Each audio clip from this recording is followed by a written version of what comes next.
Hi പ്രിയ സുഹൃത്തുക്കളെ, നമ്മൾ മുമ്പ് ചെറിയ പ്രായത്തിൽ നഴ്സറികളിലും സ്കൂളുകളിൽ LP വിദ്യാഭ്യാസമൊക്കെ ഒരുമിച്ചിരുന്ന് തന്നെയാണ് പഠിച്ചിട്ടുള്ളത്.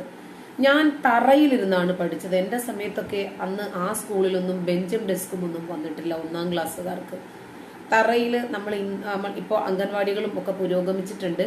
അംഗൻവാടികളിലിരുന്ന് മുമ്പ് കുട്ടികൾ പഠിച്ചിട്ടുള്ളത് പോലെ പുൽപ്പായ, ആ പായ ഇങ്ങനെ തറയിൽ നിരത്തിയിട്ടിട്ട് അതിനകത്ത് പായയിലിരുത്തിയാണ് ഞങ്ങളെയൊക്കെ പഠിപ്പിച്ചിട്ടുള്ളത്. ആ സമയത്തൊന്നും ആൺകുട്ടികൾ പെൺകുട്ടികൾ അങ്ങനെയൊന്നും ഒരു വിവേചനവും ഉണ്ടായിരുന്നില്ല. നമ്മളൊക്കെ ഒരുമിച്ച് കളിക്കും.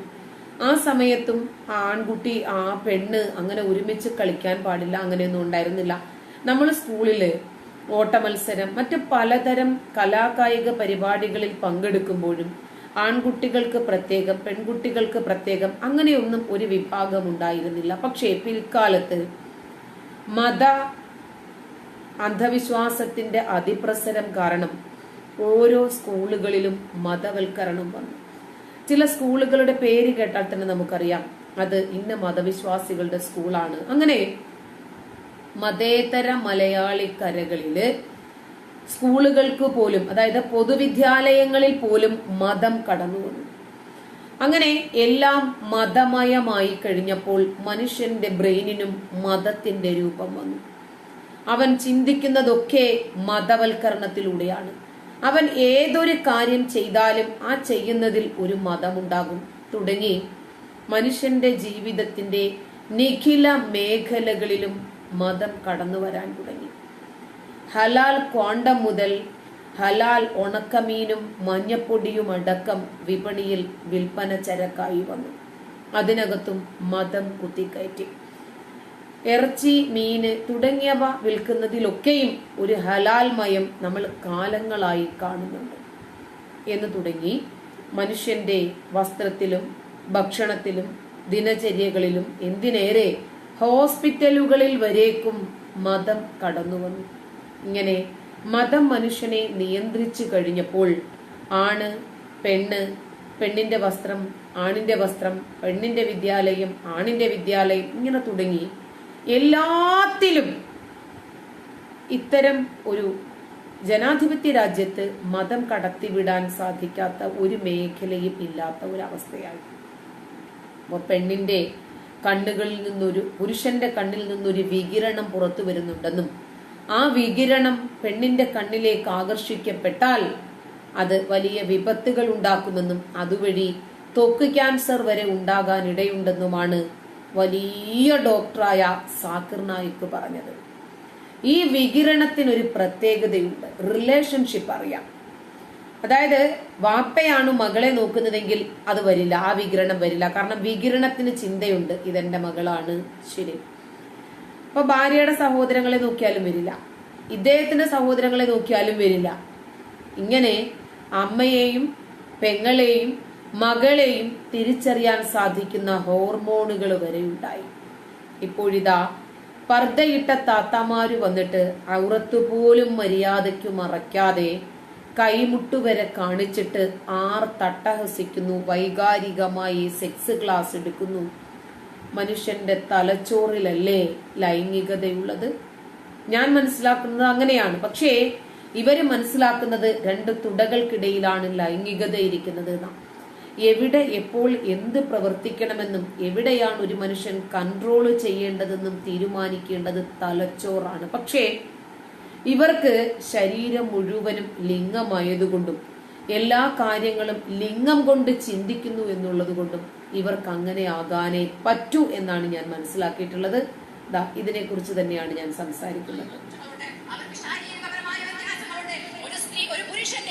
സെക്ഷുവാലിറ്റി എന്ന് പറയുന്നത്, ഒരു പുരുഷന്റെ ലൈംഗിക തൃഷ്ണ എന്ന് പറയുന്നത് കാഴ്ചയാണ്. നഗ്നതയും അർദ്ധനഗ്നതയും കൊണ്ട് സ്ത്രീ പുരുഷന്മാരുടെ അപ്പോ പുരുഷനും സ്ത്രീയും, സ്ത്രീയേക്കാൾ പുരുഷന് ചില പ്രത്യേകതകളുണ്ട്. പുരുഷന്റെ ലൈംഗിക തൃഷ്ണ എന്ന് പറയുന്നത് നോട്ടമാണ്. അപ്പൊ പുരുഷൻ ഒരു സ്ത്രീയെ അർദ്ധനഗ്നയായോ പൂർണ്ണ നഗ്നയായോ കണ്ടു കഴിഞ്ഞാൽ അയാൾക്ക് വൈകാരികതയുണ്ടാകും.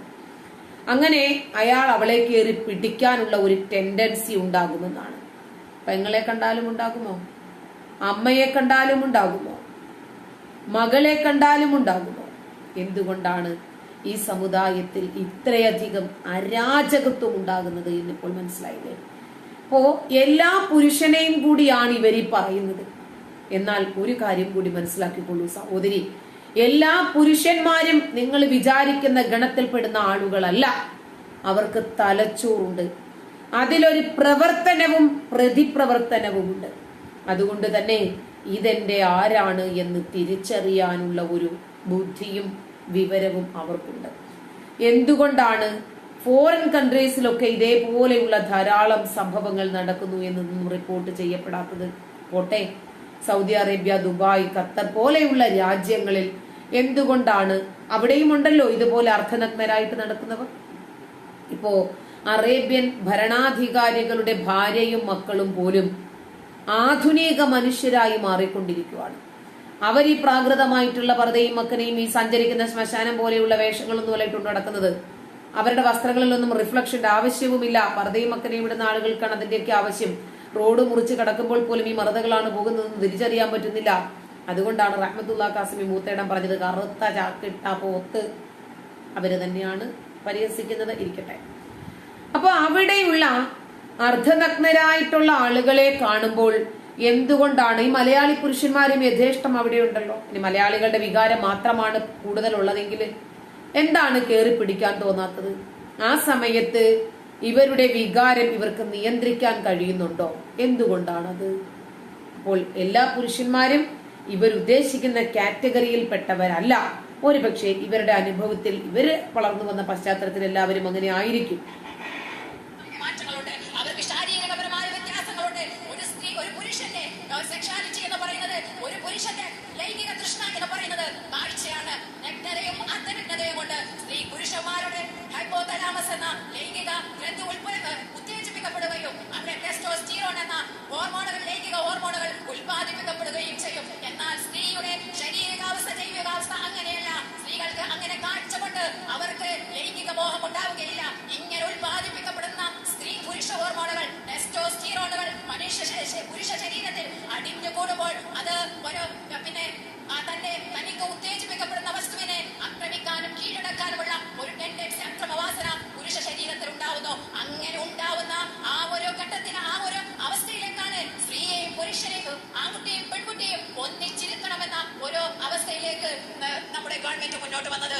എന്നാൽ നമുക്ക് പറയാനുള്ളത് ഇതൊന്നുമല്ല നമുക്ക് വേണ്ടത്. അപ്പോ ഒരു വസ്തുവിനെ നോക്കുമ്പോൾ അവർ അർദ്ധനഗ്നരാണോ പൂർണ്ണനഗ്നരാണോ പുരുഷന് ഉദ്ധാരണം ഉണ്ടാകും.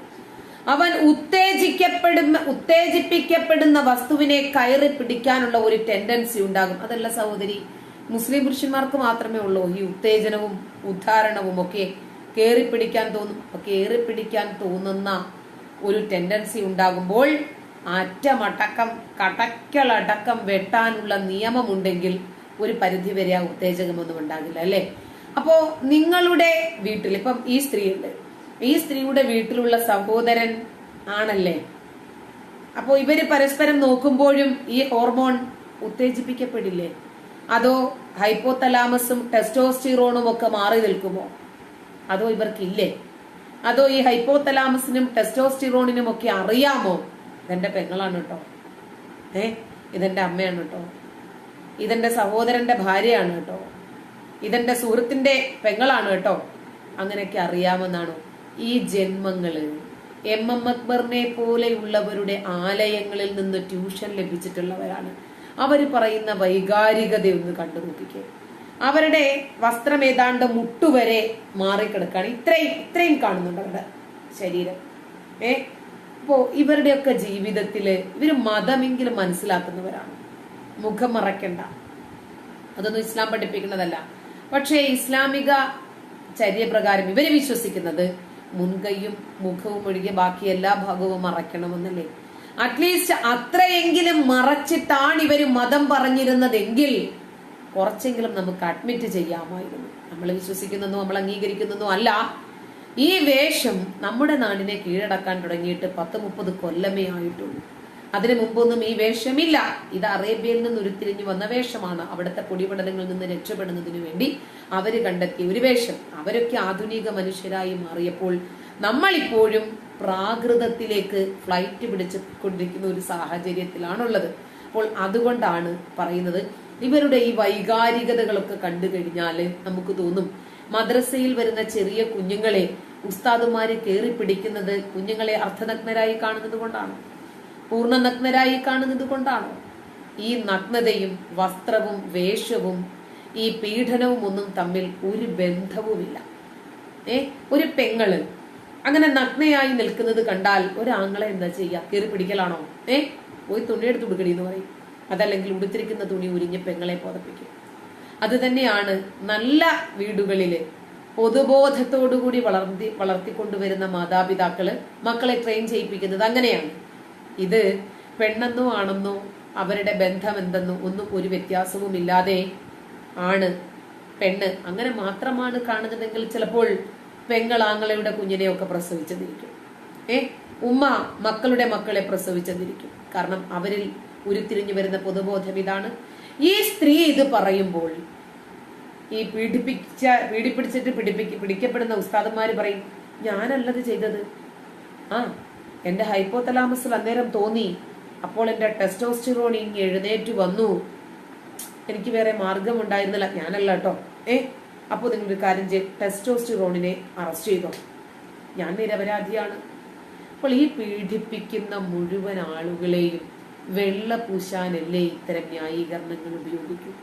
ഇവരെന്ത് തരത്തിലുള്ള ചിന്തകളാണ്? ഇതാണ് മതം പഠിച്ചാലുള്ള പ്രശ്നം.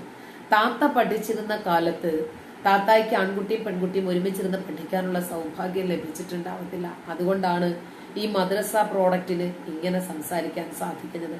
വെറും അസൂയ മാത്രമാണിത്. ആണും പെണ്ണും പരസ്പരം ഒരുമിച്ചിരുന്നാൽ ഉടനെ ഗർഭമുണ്ടാകില്ല.